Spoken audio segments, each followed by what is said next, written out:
Hello everyone, आज हम class 8th की जो आपकी हिंदी की बुक है उसका चैप्टर 2 दो गोरैया, तो इसका जो क्वेश्चन आंसर वगैरह सारा पार्ट करने वाले हैं। जो नीचे था ऑलरेडी हमने इसके एक्सप्लेनेशन और इसके न्यू वर्ड्स क्या बन सकते हैं या कहानी से शिक्षा या सार जो है हमने पढ़ा था।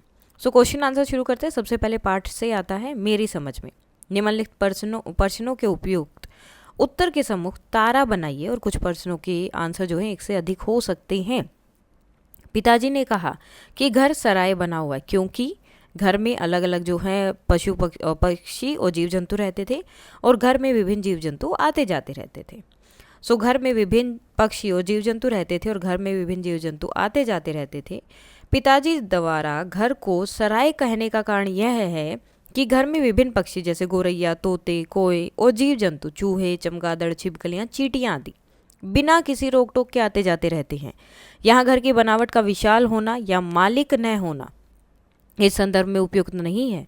पाठ में स्पष्ट है कि जीव जंतुओं की मौजूदगी और उनका स्वतंत्र रूप से आना जाना ही घर को सराय जैसा बनाता है। कहानी में घर के असली मालिक किसे कहा गया? तो जीव जंतुओं को जो उस घर में रहते हैं। कहानी में लेखक कहता है कि वे तो जैसे घर में मेहमान हैं, असली मालिक तो कोई और ही है। यह कथन व्यंग्य के में उन पक्षियों जीव जंतुओं की ओर संकेत करता है जिन्होंने घर में डेरा जमा रखा है। गोरैयों के प्रति माँ और पिताजी की प्रतिक्रिया कैसी थी? पिताजी ने उन्हें भगाने की कोशिश की लेकिन माँ ने मना किया। पिताजी गोरैयों को भगाने के लिए लाठी और शोर का प्रयोग करते हैं जबकि माँ उन्हें रोकती है, मजाक करती है और अंत में गंभीर होकर कहती है कि अब उन्हें मत भगाओ। माँ बार बार पिताजी की बातों पर मुस्कुराती और मजाक करती थी। इससे क्या पता चलता है? माँ चाहती थी कि गोरैया घर से भगाई न जाए और माँ को पिताजी के प्रयत्न व्यर्थ लगते थे और माँ को गोरैयों की गतिविधियों पर हंसी आ जाती थी। सो ये सारी ही चीज़ें थी। तो माँ को गोरैयों की मासूम हरकतें बहुत प्यारी लगती थी और पिताजी की कोशिशें उन्हें मज़ेदार लगती थी। इसलिए वे कभी व्यंग्य करती थी, कभी हंसती थी ताकि पिताजी को रोक सकें। कहानी में गोरैयों के बार बार लौटने को जीवन के किस पहलू से जोड़ा जा सकता है? तो अपने प्रयास को निरंतर रखना चाहिए, जारी रखना चाहिए। गोरैया बार बार भगाए जाने पर भी हार नहीं मानती, वे फिर लौटती हैं, नए रास्ते तलाशती हैं। यह उनकी जिजीविषा, संघर्ष शक्ति और निरंतर प्रयास का प्रतीक है जो जीवन के लिए आवश्यक गुण है। हो सकता है कि आपके समूह के साथियों ने अलग अलग उत्तर चुने हों, तो आपके मित्रों के साथ आपको विचार करना है कि वो ही आंसर उन्होंने क्यों चूज किया। कहानी में बार बार यह दिखाया गया कि घर में कई जीव जंतु आते जाते रहते हैं, इसलिए पिताजी ने घर को सराय कहा। गोरैया ने घर के पंखे को घोंसला बना लिया और वहीं बस गई, जिससे यह प्रतीत होता है कि घर के असली मालिक वही है। माँ पक्षियों के प्रति सहानुभूति रखती है जबकि पिताजी उन्हें बार बार भगाने की कोशिश करते हैं। माँ का व्यवहार व्यंग्यात्मक होते हुए भी गोरैयों को बचाने का माध्यम था। गोरैयों का बार बार लौट आना यह दर्शाता है कि जीवन में असफलताओं से हार नहीं माननी चाहिए, बल्कि लगातार प्रयास करते रहना ही संघर्षशीलता की पहचान है। अब मिलकर करें मिलान। पाठ में से चुनकर कुछ वाक्य नीचे दिए गए हैं। प्रत्येक वाक्य के सामने दो दो अर्थ दिए गए हैं।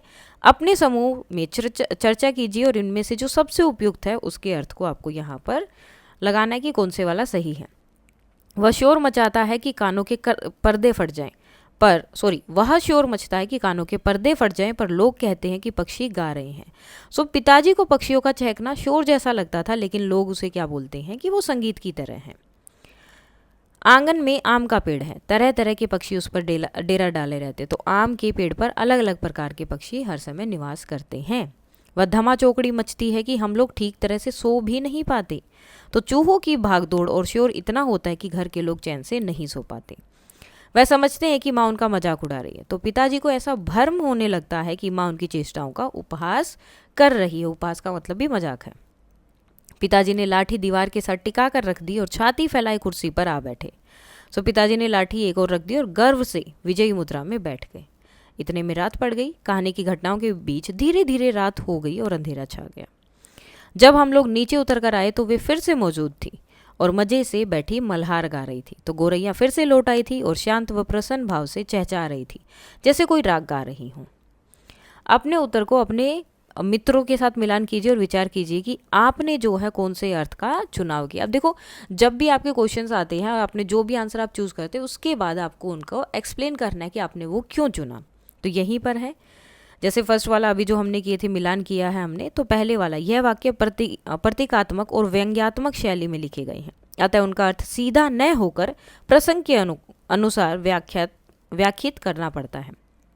अधिकतर अर्थ प्राकृतिक और व्यवहारिक स्थितियों पर आधारित है, जैसे चूहों का शोर, पक्षियों का चहकना आदि। राग मल्हार का प्रयोग यहाँ गोरैयों की चहचहाहट को सुंदरता से प्रस्तुत करने के लिए किया गया है, न कि शास्त्रीय संगीत के अभ्यास को दर्शाने के लिए। पंक्तियों पर चर्चा। पाठ में से चुनकर कुछ पंक्तियां नीचे दी गई हैं, इन्हें ध्यानपूर्वक पढ़िए और इन पर विचार कीजिए। आपको इनका क्या अर्थ समझ में आया, अपने विचार अपने समूह में साझा कीजिए और लिखिए। अब तो ये नहीं उड़ेंगी, पहले इन्हें उड़ा देते तो उड़ जाती, अब तो इन्होंने यह घोंसला बना लिया है। सो यह कथन स्थायित्व और अपनत्व को दर्शाता है। पहले गोरैया केवल मकान का निरीक्षण कर रही थी, इसलिए उन्हें हटाना आसान होता, पर अब उन्होंने वहां घोंसला बना लिया है, यानी अब वे इस स्थान को अपना घर मान चुकी हैं। जब कोई व्यक्ति या जीव किसी स्थान, भावना या संबंध से जुड़ जाता है तो उसे वहां से हटाना कठिन हो जाता है। यह बात केवल पक्षियों पर ही नहीं बल्कि मनुष्यों पर भी लागू होती है। एक दिन अंदर नहीं घुस पाएगी तो वो घर छोड़ देगी। यह पंक्ति पिताजी की सोच और उनकी रणनीति को दर्शाती है। उनका मानना था कि यदि गोरैयों को एक दिन घर में घुसने से रोक दिया जाए तो वे खुद ही घर छोड़ देंगी। यह सोच मानव प्रवृत्ति को दिखाती है। यहाँ मानते हैं कि किसी समस्या को अनदेखा कर देने या थोड़ी देर के लिए रोक देने से वह अपने आप सुलझ जाएगी, लेकिन यह विचार गलत है, क्योंकि अपनापन और संघर्ष की भावना इतनी जल्दी नहीं टूटती। यह पंक्ति हमें सिखाती है कि अस्थायी रोकथाम से स्थायी बदलाव नहीं आता है। किसी को सचमुच बाहर निकालना हो तो उसका घर तोड़ देना चाहिए। सो यह कथन क्रूर निर्णय और अंतिम उपाय को दर्शाता है। पिताजी यह मानते हैं केवल डराने या भगाने से गोरैयों को हटाया नहीं जा सकता। उन्हें हटाने के लिए तो उनका घोंसला यानी उनका घर तोड़ना पड़ेगा। यह बात गहरी है। किसी का घर तोड़ना उसके अस्तित्व पर चोट करना है। यह पंक्ति दर्शाती है कि कई बार लोग समस्याओं को हल करने के लिए कठोर और असंवेदनशील उपाय अपनाते हैं। यह बात इंसानों पर भी लागू होती है। जब किसी को हटाना हो तो लोग उसका आधार जैसे घर, नौकरी या सम्मान छीन लेते हैं। सोच विचार के लिए पाठ को पुनः ध्यान से पढ़िए और पता लगाइए और लिखिए। आपको कहानी का कौन सा पात्र सबसे अच्छा लगा और घर पर रहने आई गोरैया, माँ, पिताजी, लेखक या कोई अन्य प्राणी, आपको उसकी कौन कौन सी बातें अच्छी लगी और क्यों। तो जो भी पात्र आपको अच्छा लगा वो आप यहाँ पर लिख सकते हैं। जैसे मुझे इस कहानी में माँ का पात्र सबसे अच्छा लगा। वे संयमित, संवेदनशील और व्यवहारिक हैं। उन्हें पक्षियों और जीव जंतुओं के प्रति गहरी करुणा है। वे पिताजी की चिड़चिड़ाहट और नाराजगी का बड़े धैर्य से सामना करती हैं और व्यंग्य तथा हास्य के माध्यम से माहौल को हल्का बनाए रखती हैं। माँ की यह विशेषता मुझे बहुत अच्छी लगी कि वे संघर्षपूर्ण परिस्थितियों में भी मानवीयता और सहानुभूति नहीं खोती। वे न केवल गोरैयों की सुरक्षा करती है बल्कि परिवार में संतुलन भी बनाए रखती हैं। लेखक के घर में चिड़िया ने अपना घोंसला कहाँ बनाया? उसने घोंसला वहीं क्यों बनाया होगा? तो लेखक के घर में चिड़िया ने बैठक की छत में लगे पंखे के गोले में घोंसला बनाया था। उसने वहीं इसलिए घोंसला बनाया होगा क्योंकि वह जगह ऊंचाई पर सुरक्षित, गर्म और शांत थी। वह इंसानों की सीधी पहुंच नहीं थी, इसलिए वह अंडे देने और बच्चों को पालने के लिए उपयुक्त लगी होगी। क्या आपको लगता है कि पशु पक्षी भी मनुष्य के समान विचार और घर को महत्व देते हैं या समझते हैं? अपने उत्तर के समर्थन में कहानी से उदाहरण देना है आपको। तो हाँ, मुझे लगता है कि पशु पक्षी भी मनुष्य की तरह अपने घर और अपने परिवार का महत्व समझते हैं। कहानी में गोरैयों ने पहले घर का निरीक्षण किया, फिर वहां घोंसला बनाकर अंडे दिए। जब अंडों से बच्चे निकले तो माता पिता खतरे के बावजूद बार बार लौटकर उन्हें चुगा देने आते थे, यानी कि खाना देने आते थे। एक बार जब बच्चों ने ची ची करके पुकारा तो गोरैया और गोरैया तुरंत लौट आए। यह व्यवहार उनके पारिवारिक जुड़ाव और ममता को दर्शाता है। इससे स्पष्ट होता है कि पशु पक्षी भी अपने परिवार और घर के लिए उतने ही संवेदनशील होते हैं जितने कि मनुष्य। अब मैं हार मानने वाला आदमी नहीं हूँ। इस कथन से पिताजी के स्वभाव के कौन से गुण उभर कर आते हैं? सो इस कथन से पिताजी के दृढ़ निश्चयी, आत्मविश्वासी और जुझारू स्वभाव का पता चलता है। वे आसानी से हार मानने वाले नहीं हैं और लगातार प्रयास करते रहते हैं। गोरैयों को हटाने के लिए उन्होंने कई उपाय किए, परंतु जब कोई उपाय सफल नहीं हुआ तब भी उन्होंने शांति बनाए रखी और स्थिति को स्वीकार कर लिया। इससे उनकी धैर्यशीलता और व्यवहारिकता भी झलकती है। कहानी में गोरैयों के व्यवहार में कब और कैसा बदलाव आया और यह बदलाव क्यों आया? तो गोरैयों के व्यवहार में बदलाव तब आया जब उनके घोंसले को तोड़ने की कोशिश की गई और उनके अंडों से बच्चे निकल आए। पहले वे चहकती थी और मल्हार गाती थी, पर अंडों के फूटने के बाद वे गुमसुम हो गई। दुबली और काली भी पड़ गई। यह बदलाव उनकी चिंता, थकावट और बच्चों की सुरक्षा को लेकर आया। कहानी में गोरैया ने किन किन स्थानों से घर में प्रवेश किया था, सूची बनाई। गोरैया ने निम्नलिखित स्थानों से घर में प्रवेश किया था: दरवाजों के नीचे के खुले स्थानों से, टूटे हुए रोशनदान से, रसोई घर के खुले दरवाजों से, अन्य खुले दरवाजों और खिड़कियों से।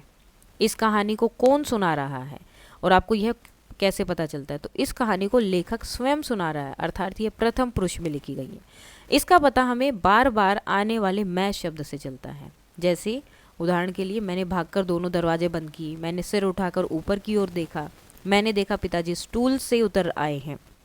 इन वाक्यों से स्पष्ट है कि लेखक स्वयं इस कहानी का प्रशिक्षक यानी कि देखने वाला और कथावाचक कहने वाला दोनों है। माँ बार बार क्यों कह रही होगी कि गोरैया घर छोड़कर नहीं जाएगी? तो माँ बार बार कह रही थी कि गोरैया घर छोड़कर नहीं जाएगी क्योंकि उन्होंने वहाँ घोंसला बनाया था और उसमें अंडे भी दे दिए थे। माँ जानती थी कि जब कोई पक्षी अंडे देता है तो वह अपने बच्चों को छोड़कर कहीं नहीं जाता, चाहे कोई भी खतरा हो। माँ को यह भी समझ थी कि जानवर और पक्षी अपने घर और बच्चों से कितना जुड़ाव महसूस करते हैं, इसलिए माँ को यकीन था कि गोरैया नहीं जाएंगी। अनुमान और कल्पना। कल्पना कीजिए कि आप उस घर में रहते हैं जहाँ चिड़ियाँ अपना घर बना रही हैं। अपने घर में उन्हें देखकर आप क्या करते? तो मैं उन्हें देखकर बहुत खुश हो जाता। अब यहाँ पर जो भी जितने भी आंसर्स होंगे वो होंगे कि आपको कैसा लगता, आपको अनुमान करना है, कल्पना, इमेजिनेशन वगैरह करनी है और उसके अकॉर्डिंग आंसर देनी है। मैं उन्हें देखकर बहुत खुश होता, मैं कभी उन्हें तंग न करता और उनके लिए दाना पानी रखने की कोशिश करता। मैं यह भी ध्यान रखता कि उनके घोंसले के पास शांति बनी रहे ताकि वे बिना डर के वहाँ रह सके। मान लीजिए कि कहानी में चिड़िया नहीं बल्कि नीचे दिए गए प्राणियों में से कोई भी एक प्राणी है, घुस गया है आपके घर में, तो ऐसे में घर के लोगों का व्यवहार कैसा होगा? जैसे कि अगर इनमें चूहा, कुत्ता, मच्छर, बिल्ली, कबूतर, कॉकरोच, तितली, मक्खी ये सब आ जाए तो घर में अलग अलग प्राणियों के घुसने पर लोगों का व्यवहार उनके स्वभाव और प्रभाव पर निर्भर करेगा। चूहा, मच्छर, कॉकरोच और मक्खी, तो इन्हें तुरंत भगाने या मारने की कोशिश की जाएगी क्योंकि ये बीमारी फैलाते और गंदगी करते हैं। कुत्ता, यदि वह पालतू है तो उसे अपनाया जाएगा, लेकिन अगर आवारा है तो लोग उसे डराकर बाहर करने की कोशिश करते हैं। तितली, इसे देखकर खुशी होगी, कोई उसे धीरे से बाहर छोड़ सकता है ताकि उसे नुकसान न पहुंचे। बिल्ली, कुछ लोग डरकर उसे भगाने की कोशिश करेंगे और कुछ उसे बाहर निकालने की शांति से कोशिश करेंगे, खासकर यदि वह बार बार घर में आती है तो। कबूतर, आमतौर पर लोग उसे नुकसान नहीं पहुंचाते, दरवाजा खिड़की खोलकर शांति से बाहर निकालने का प्रयास करेंगे। मैं अवाक उनकी ओर देखता रहा। लेखक को विस्मय या हैरानी किसे देखकर हुई? उसे विस्मय क्यों हुआ होगा? तो लेखक को हैरानी तब हुई जब उसने देखा कि घोंसले में 2 नन्ही गोरैयां हैं जो ची ची करके अपने माता पिता को बुला रही थी। तो कारण क्या है? लेखक को यह अनुमान नहीं था कि घोंसले में बच्चे होंगे। तो यह दृश्य नवजीवन, मासूमियत और पारिवारिक स्नेह से भरा हुआ है जिससे लेखक चकित रह गया। माँ मदद तो करती नहीं थी, बैठी हंसी जा रही थी। माँ ने गोरैयों को निकालने में पिताजी की सहायता क्यों नहीं की होगी? माँ को गोरैयों के प्रति दया और स्नेह था, इसलिए उन्हें घर से निकालने में पिताजी की सहायता नहीं की। वे नहीं चाहती थी कि नन्ही गोरैयों को कोई नुकसान पहुंचे। माँ ने व्यंग्य और मजाक के जरिए पिताजी को रोकने की कोशिश की। यह उनकी समझदारी, करुणा और कोमल हृदय को दर्शाता है। एक चूहा अंगीठी के पीछे बैठना पसंद करता था, शायद बूढ़ा है, उसे सर्दी बहुत लगती थी। लेखक ने चूहे के विशेष व्यवहार से अनुमान लगाया कि उसे सर्दी लगती होगी। आप भी किसी एक अपरिचित व्यक्ति या प्राणी के व्यवहार को ध्यान से देखकर आपको अनुमान लगाना कि वह क्या सोच रहा होगा, क्या करता होगा या वह कैसा व्यक्ति होगा। कोई भी आपको ये देखना है, जैसे कि मैंने देखा कि एक कुत्ता हमेशा एक दुकान के बाहर बैठा रहता है, वह वहाँ से हिलता भी नहीं। मैंने अनुमान लगाया कि शायद वह उस दुकान के मालिक का पालतू है या उसे वहाँ से रोजाना खाना मिलता है। वह हर आने जाने वाले को ध्यान से देखता है लेकिन किसी पर भोगता नहीं। इससे लगता है कि वह शांत और समझदार स्वभाव का है। पिताजी कहते हैं कि यह घर सराय बन गया। सराय और घर में कौन कौन से अंतर है? घर निजी होता है, सराय सार्वजनिक, यानी कि कोई भी आ सकता है। स्थायी निवास, ये अस्थायी, कुछ टाइम के लिए जब आप रहते हैं। भावनात्मक जुड़ाव होता है और केवल सुविधा के लिए उपयोग होता है। सीमित लोग होते हैं और इसमें कोई भी आ जा सकता है, अजनबी आते जाते रहते हैं। संवाद और अभिनय, नीचे दी गई स्थितियों के लिए अपने समूह में मिलकर अपनी कल्पना से संवाद लिखिए और बातचीत को अभिनय द्वारा प्रस्तुत कीजिए। वे अभी भी झाग जा रही थी और चींची करके मानो अपना परिचय दे रही थी। हम आ गई हैं, हमारे माँ बाप कहाँ हैं? नन्ही नन्ही दो गोरैया क्या क्या बोल रही होंगी। तो अब उनका जो है आपस में बातचीत आपको लिखनी है। देखो बहन, ये हमारा घर है, माँ बाबा कहाँ चले गए, हम अकेले हैं, डर लग रहा है, ची ची कोई हमें खाना दे दो, क्या हमें यहीं रहना है अब। तो शायद इस तरह की बातें कर रही होंगी। चिड़िया एक दूसरे से पूछ रही हैं कि आदमी कौन है और नाच क्यों रहा है। घोंसले से जागती गोरैया क्या क्या बातें कर रही होंगी। तो अरे यह आदमी इतनी उछल कूद क्यों कर रहा है, लगता है ये हमें यहाँ से भगाना चाहता है, मुझे तो हंसी आ रही है, यह तो खुद उड़ने की कोशिश कर रहा है, हम कहीं नहीं जाएंगे, यह अब तो यही हमारा घर है। अब तीसरा है कि एक दिन दो गोरैया सीधी अंदर घुस आई और बिना पूछे उड़ उड़ कर मकान देखने लगी। जब उन्होंने पहली बार घर में प्रवेश किया तो उन्होंने आपस में क्या बात की होगी। वाह, कितना खुला, शांत और सुरक्षित घर लगता है, इस कोने में घोंसला बनाना ठीक रहेगा, पहले अच्छे से देख लो कहीं कोई खतरा तो नहीं, सब ठीक है, चलो अब यहीं रहेंगे। तो इस तरह से अलग अलग तरह की बातें हो सकती है, आप अपने अकॉर्डिंग दूसरी बातें भी यहाँ पर लिख सकते हैं। उनके माँ बाप झट से उड़कर अंदर आ गए और चींची करते उनसे जा मिले और उनकी नन्ही नन्ही चोचों में चूगा डालने लगे। गोरैया और उनके बच्चों ने क्या क्या बातें की होगी। माँ आप आ गए, हमें बहुत भूख लगी थी। चीची, आपने हमें अकेला क्यों छोड़ दिया, हमें डर लग रहा था। तो ये बात बच्चों ने बोली। अब माँ बाप, हम यही हैं बच्चों, अब डरने की ज़रूरत नहीं, लो ये चूगा खाओ और आराम से बैठो, हम फिर दाना लेने जा रहे हैं, जल्दी लौटेंगे। बदली कहानी। मान लीजिए कि घोंसले में अंडों से बच्चे न निकले होते, तो ऐसे में फिर क्या होता। बच्चे निकल गए तो चींची कर रहे थे, अंडे होते तो क्या होता। तो अगर अंडों से बच्चे न निकले होते तो पिताजी शायद बिना झिझक घोंसला तोड़ देते। गोरैया कई बार लौट कर आती, लेकिन घोंसला न पाकर दुखी हो जाती और अंततः किसी और सुरक्षित स्थान की खोज में उड़ जाती। माँ यह सब चुपचाप देखती, मन में पीड़ा होती पर कुछ कहती नहीं। लेखक के मन में यह घटना गहराई से बैठ जाती। घर एक बार फिर शांत हो जाता, लेकिन गोरैयों की चहचहाहट की कमी सबको खलने लगती। धीरे धीरे पिताजी भी सोचने लगते कि उन्होंने बेहद सुंदर और जीवंत को खो दिया। कहानी एक ऐसे मोड़ पर पहुंचती जहां पश्चाताप, खालीपन और प्रकृति से जुड़ाव की टूटन का गहरा एहसास छा जाता। कहने के ढंग और क्रिया विशेषण, जैसे माँ खिलखिलाकर हंस दी। अब जो हंसना है इस वाक्य में खिलखिलाकर शब्द बता रहे हैं कि माँ कैसे हंसी, क्रिया हुई हंसना, तो वो कैसे हंसी खिलखिलाकर। सो कोई ऐसा कार्य कैसे किया जाता है, इस बताने वाले शब्द को क्रिया विशेषण कहते हैं। खिलखिलाकर भी एक क्रिया विशेषण शब्द है। अब नीचे दिए गए रेखांकित शब्दों पर ध्यान दीजिए, इन शब्दों का प्रयोग करते हुए अपने मन से वाक्य बनाइए। जैसे पिताजी ने झिड़क कर कहा, तू वहां खड़ा क्या देख रहा है, तो माँ ने बर्तन झिड़क कर रसोई से बाहर रख दिए। देखो जी, चिड़िया को मत निकालो, माँ ने अब की बार गंभीरता से कहा। शिक्षक ने छात्रों को गंभीरता से पढ़ाई करने की सलाह दी। तो ये जो अंडरलाइन वर्ड्स है इनसे आपको दोबारा एक सेंटेंस बनाना है। किसी को सचमुच बाहर निकालना तो उसका घर तोड़ देना चाहिए, उन्होंने गुस्से में कहा। तो राहुल गुस्से में किताब पर टक कर चला गया। अब आप इनके मिलते जुलते कुछ और क्रिया विशेषण शब्द सोचिए और उनका प्रयोग करके कुछ वाक्य बनाएं। जैसे कि धीरे से, जोर से, अटकते हुए। तो धीरे से, वह धीरे से कमरे में दाखिल हुआ ताकि कोई जाग न जाए।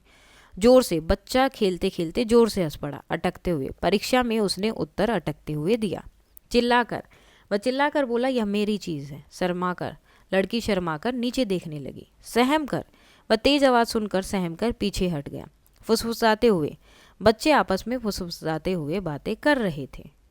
घर के प्राणी। कहानी में आपने पढ़ा कि लेखक के घर में अनेक प्राणी रहते थे। लेखक ने उनका वर्णन ऐसे किया है जैसे वे भी मनुष्यों की तरह व्यवहार करते हैं।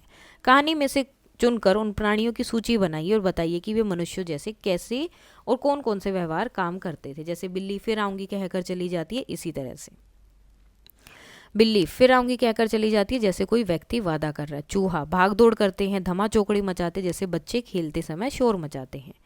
चमगादड़ उल्टे लटके रहते हैं, छुपने की जगह ढूंढते हैं जैसे कोई डरपोक व्यक्ति कोना पकड़ ले। कबूतर कोठी के कोने में कब्जा करके बैठे हैं जैसे किराएदार बिना पूछे रहने लग जाए। गोरैया निरीक्षण करती हैं, घोंसला बनाती हैं, बच्चों की देखभाल करती हैं जैसे कोई परिवार नया घर देखकर उसमें रहने का निर्णय कर लेता है। हेर फेर मात्रा का। माँ और पिताजी दोनों सोफे पर बैठे उनकी ओर। अब देखो ये जो दोनों ओर है, ठीक है, एक मात्रा का फर्क है, तो इनमें डिफरेंस क्या है। पहले इन्हें उड़ा देते तो उड़ जाती, तो अब इन दोनों में क्या फ़र्क है। उपयुक्त वाक्य में रेखांकित शब्दों को ध्यान से देखिए। आपको ध्यान दिया होगा कि शब्द में एक मात्रा भर से अंतर में जो है शब्द के अर्थ में जो परिवर्तन हो जाता है। जैसे यहाँ पर और मतलब दोनों की बात हो रही कि माँ और पिताजी, और यहाँ पर और मतलब है कि उसकी तरफ। अब नीचे दिए गए शब्दों की मात्राओं और अर्थों के अंतर पर ध्यान दीजिए और इन शब्दों का प्रयोग करते हुए वाक्य बनाइए। जैसे नाच, नाचा, नचा, ठीक है, ऐसे सारे वर्ड्स दिए हैं। अब नाच क्या है? संज्ञा, मुझे नाच देखना पसंद है। नाचा, काम करना, कि वह खुशी में पूरे गांव में नाचा। हार और हारा, तो हार फूलों की माला जो होती है वो, और हारा वह चुनाव में प्रतिद्वंदी से हारा।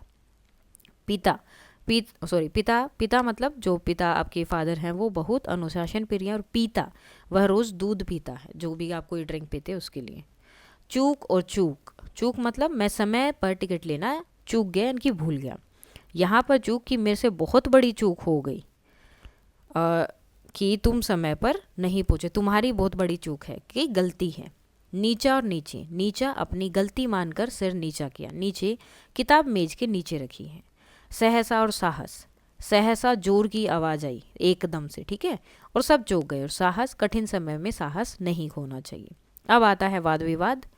कहानी में माँ द्वारा कही गई कुछ बातें नीचे दी गई हैं, अब तो ये नहीं उड़ेंगी, पहले इन्हें उड़ा देते तो उड़ जाती। एक दरवाज़ा खुला छोड़ो, बाकी दरवाजे बंद करो, तभी ये निकलेंगी। देखो जी, चिड़िया को मत निकालो, अब तो इन्होंने अंडे भी दे दिए होंगे, अब यहाँ से नहीं जाएंगी। कक्षा में इससे जो एक वाद विवाद मतलब दो ग्रुप बना के डिस्कशन करना है। और क्या होगा कि माँ चिड़िया को घर से निकालना चाहती है, तो पक्ष में क्या होगा कि क्यों लगता है कि वो निकालना चाहती है, और दूसरा विपक्ष में कि क्यों लगता है आपको नहीं निकालना चाहती। सो पक्ष के लिए क्या क्या तर्क हो सकते हैं? स्वच्छता का प्रश्न, पक्षियों से गंदगी फैलती है जिससे बीमारियां हो सकती हैं। घरेलू नुकसान, उनके घोंसले से सीलन, बदबू और दीवार की खराबी हो सकती है। मानवीय प्राथमिकता, यह मनुष्य का घर है, अन्य प्राणी इसमें प्राकृतिक स्थानों पर रहें। नियंत्रण आवश्यक, यदि एक बार घोंसला बना तो वह हर साल आते हैं। अब इसके विपक्ष में कि वो नहीं निकालना चाहती। सह अस्तित्व की भावना, मनुष्य और पक्षी दोनों एक ही पारिस्थितिक तंत्र के अंग हैं। ममता और जीवन का सम्मान, अंडों के साथ घोंसला तोड़ना अमानवीयता है। प्रजातियों का संरक्षण, गोरैया जैसी पक्षियों की संख्या घट रही है, उनका संरक्षण जरूरी है। माँ का दृष्टिकोण, ये जीव घर को जीवंत और आनंदमय बनाते हैं। तो इस तरह से पूरा डिस्कशन करना है। कक्षा के आधे समय इस कथन के पक्ष में और आधे जो है विपक्ष में तर्क देंगे। जैसे कि पक्ष में, अगर हर कोई अपने घर के में पक्षियों को घोंसला बनाने देंगे तो घर घर नहीं रहेगा, जंगल बन जाएगा। विपक्ष वाले, लेकिन अगर हर कोई उन्हें भगाएगा तो ये मासूम पक्षी जाएंगे कहाँ? गोरैया गंदगी फैलाती है, बच्चे की सेहत के लिए ठीक नहीं है, तो क्या हम केवल अपने आराम के लिए किसी के जीवन को उजाड़ दें? कहानी की रचना, कमरे में फिर से शोर होने लगा था, अब की बार पिताजी उनकी ओर देख देख कर केवल मुस्कुराते रहे। इस पंक्ति में बताया गया कि पिताजी का दृष्टिकोण कैसे बदल गया। इस प्रकार यह विशेष वाक्य है। इस तरह के वाक्यों से कहानी और अधिक प्रभावशाली बन जाती है। आपको इस कहानी में ऐसी अनेक विशेषताएं दिखाई दी होंगी या दिखाई देंगी, उन्हें अपने समूह के साथ मिलकर ढूंढिए और सूची बनाइए। जैसे कि प्रकृति और जीवों के साथ सह अस्तित्व का संदेश। कहानी हमें यह सिखाती है कि मनुष्य को अन्य जीवों के साथ मिलजुल कर रहना चाहिए। मानव स्वभाव में बदलाव की झलक, पिताजी की सोच में जो परिवर्तन आया वह एक मानवीय भावनात्मक विकास दर्शाता है। सहज सरल भाषा बाल दृष्टिकोण के अनुकूल। भाषा शैली बच्चों के दृष्टिकोण से बहुत प्रभावी है। प्रत्येक पात्र का अलग व्यवहार और शैली। माँ का स्नेह, पिताजी का कठोरता से बदलाव और लेखक की निरीक्षण क्षमता साफ झलकती है। पक्षियों के व्यवहार को मानवीय रूप देना, जैसे गोरैया बच्चों से बातें कर रही हैं, ऐसा चित्रण कहानी को रोचक बनाता है। व्यंग्य और हल्के हास्य का प्रयोग। माँ द्वारा पिताजी की हरकतों पर हंसना कहानी को हल्का फुल्का बनाता है। भावनात्मकता और करुणा का सुंदर चित्रण। माँ का घोंसले को न तोड़ने का आग्रह और लेखक का अंत में भावुक होना। रचनात्मक कल्पना और भावनात्मक प्रतीक, जैसे गोरैया मल्हार गा रही हैं तो यह कल्पना कहानी को काव्यात्मक बनाती है। घरेलू वातावरण और दिनचर्या का यथार्थ चित्रण। कहानी में एक सामान्य घर की सजीव झलक मिलती है।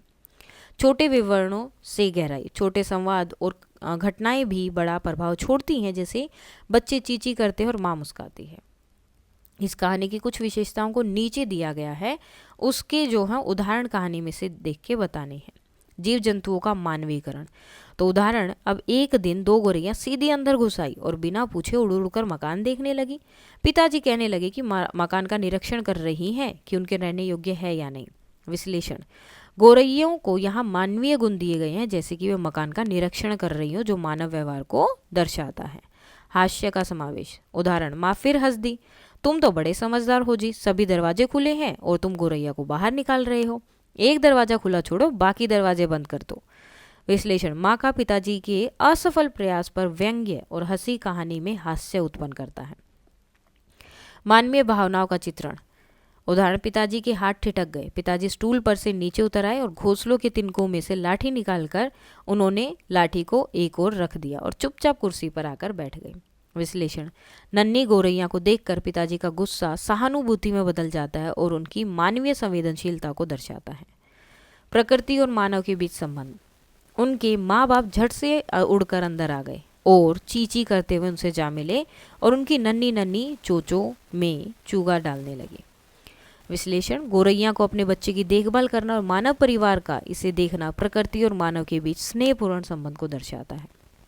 सामाजिक व्यंग्य, छोड़ो जी, चूहों को तो निकाल नहीं पाए, अब चिड़ियों को निकालेंगे। तो माँ का यह व्यंग्य पिताजी की असफल कोशिशों पर हल्का सा सामाजिक कटाक्ष है, जो उनकी सीमाओं को उजागर। आपकी बात, यहाँ पर कहानी की विशेषता और कहानी में से उदाहरण लिखने हैं, जैसे कि हास्य यानी हंसी मजाक का उपयोग करना। तो पिताजी अब हार मानने वाले आदमी नहीं थे, उन्होंने लाठी दीवार के साथ टिकाकर रख दी और छाती फैलाए कुर्सी पर आ बैठे। सोचा कुछ और हुआ कुछ और, हम लोग नीचे उतर कर आए तो वे फिर मौजूद थी और मजे से बैठी मल्हार गा रही थी। दूसरों के मन के भावों का अनुमान लगाना, मुझे लगता था कि वे सब समझते हैं कि माँ उनका मजाक उड़ा रही है। किसी की कही बात को किसी बात को उसी के शब्दों में लिखना, तो किसी को सचमुच बाहर निकालना हो तो उसका घर तोड़ देना चाहिए। किसी प्राणी या उसके कार्य को कोई अन्य नाम देना। वे मजे से बैठे मल्हार गा रही थी, तो गोरैयों के चहकने को यहाँ पर मल्हार गाना कहा गया। किसने किससे कोई बात कही या सीधे सीधे बताए बिना उस संवाद को लिखना, तो अब ये नहीं उड़ेंगी, पहले इन्हें उड़ा देते तो उड़ जाती, अब तो इन्होंने यहाँ घोंसला बना लिया है, तो यह संवाद माँ का है पर नाम नहीं बताया है। पाठ के आगे, गोरैया ने घोंसले में से सिर निकालकर नीचे की ओर झाँक कर देखा और दोनों एक साथ चींची करने लगी। आपने अपने घर के आसपास पक्षियों को क्या क्या करते देखा है, उनके व्यवहार में आपको कौन कौन से भाव दिखाई देते? तो यहाँ पे वही है कि आपके आंसर आपके अकॉर्डिंग, आपके अनुभव के अकॉर्डिंग अलग अलग हो सकते हैं। मेरे घर के पास कई तरह के पक्षी आते हैं, कबूतर, मैना, कोयल और कभी कभी तोते भी। मैंने उन्हें कई बार सुबह सुबह चहचहाते, पेड़ों की डालियों पर फुदकते और अपने बच्चों को दाना खिलाते देखा। उनके व्यवहार में कई भाव दिखाई देते हैं, प्रेम और ममता, जब वे अपने बच्चों को चोंच में खाना खिलाते हैं, सावधानी और सतर्कता, जब कोई पास आ जाता है तो वे फुर्र से उड़ जाते हैं, खुशी, सुबह के समय वे चहचहाकर जैसे खुशियाँ बांटते हैं, मिलजुल कर रहना, कई बार वे एक साथ दाना चुगते हैं लेकिन आपस में लड़ते नहीं।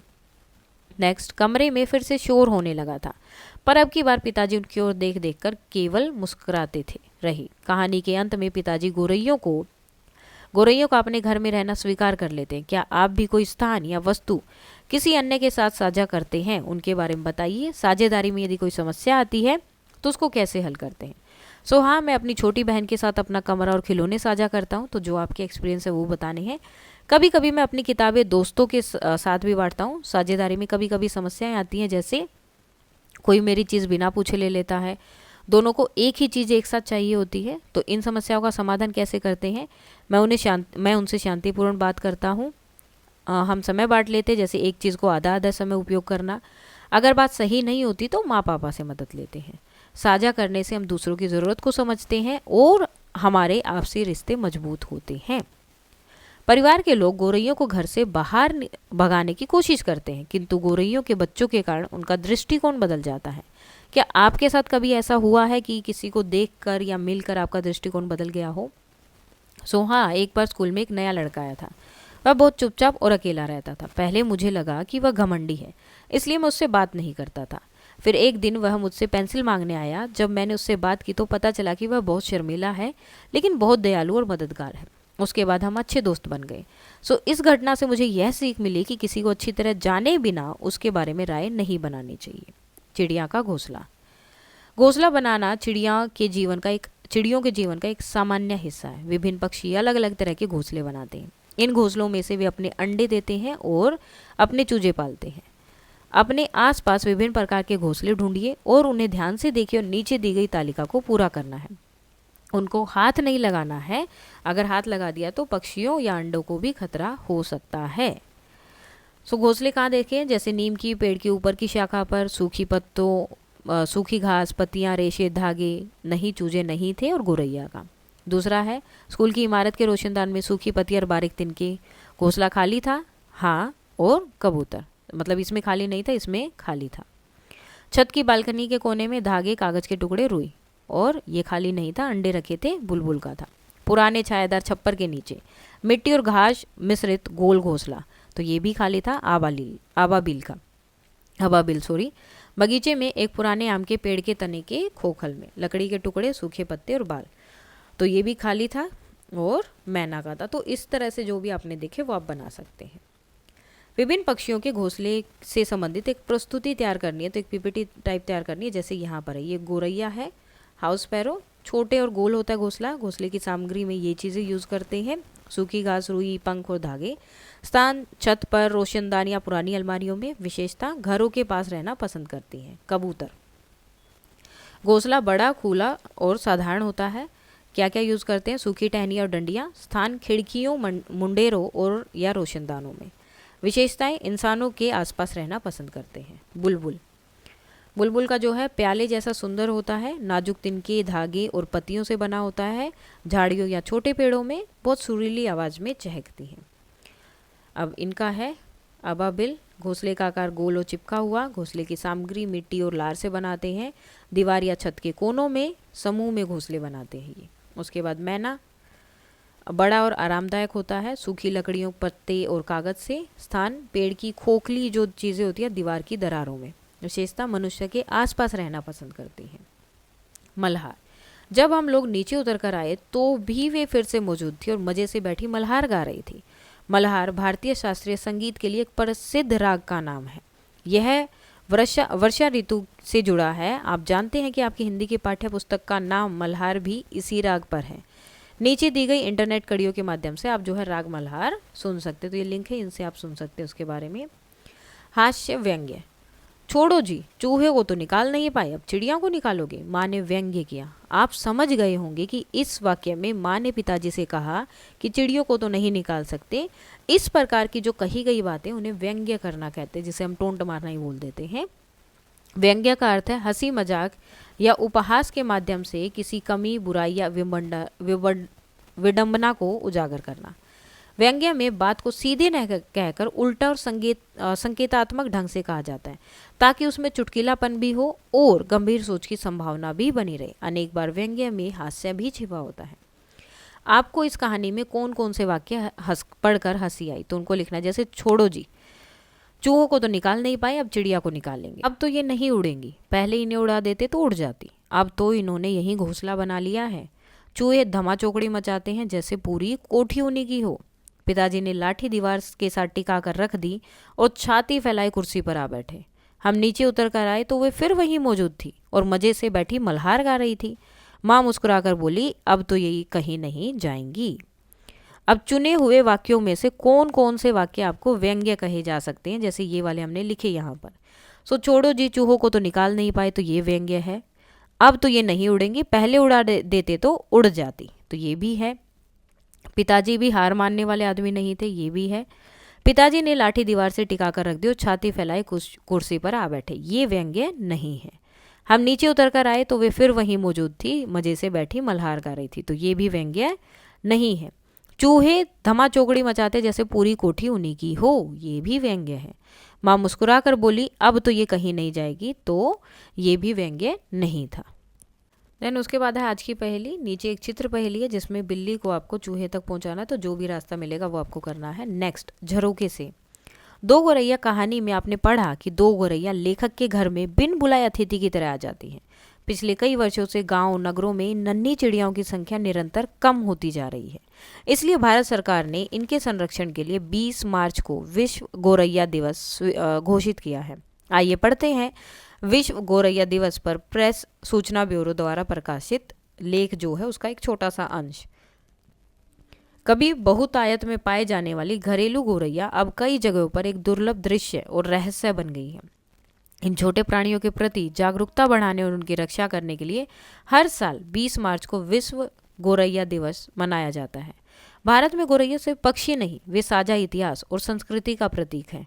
हिंदी में गोरैया, तमिल में कुरुवी करूवी और उर्दू में चिरैया जैसे कई नामों से जाने जाने वाली गोरैया पीढ़ियों से दैनिक जीवन का हिस्सा रही हैं। उनकी महत्ता के बावजूद गोरैया तेजी से लुप्त हो रही हैं। इस गिरावट के कारण है शीशा रहित पेट्रोल के उपयोग से जहरीले यौगिक पैदा हुए जो उन कीटों को नुकसान पहुंचाते हैं जिस पर गोरैया भोजन के लिए निर्भर है। शहरीकरण ने उनके प्राकृतिक घोंसले के स्थान भी छीन लिए। आधुनिक इमारतों में वे स्थान नहीं होते जहाँ गोरैया घोंसला बना सके, जिससे उनके बच्चों को पालने के लिए जगहें कम हो गई हैं। तो ये एक अंश था उस पूरे जो लिखा गया था इनके बारे में, तो ये बहुत कम हो गई, इसलिए इनके लिए वो डे डिसाइड हुआ है। साझी समझ, नीचे दी गई इंटरनेट कड़ी का प्रयोग करके इस लेख को पूरा पढ़ना है तो आप वो पढ़ सकते हैं। उसके बाद ये एक छोटी सी कहानी दी है मित्र लाभ, ठीक है, एक छोटी से पढ़ने के लिए है, तो इसको आप सिर्फ रीड कर सकते हो और कुछ इसमें नहीं है। इसमें दोस्तों की कहानी है कि किस तरह से दोस्त जो है मुसीबत आने पर भी अपने दोस्त का साथ न छोड़कर उसकी मदद करते हैं। इसके साथ ही आपका ये चैप्टर कंप्लीट हो जाता है। कोई भी डाउट है तो आप बता सकते हैं। That's all for today and please like share and subscribe. Thank you.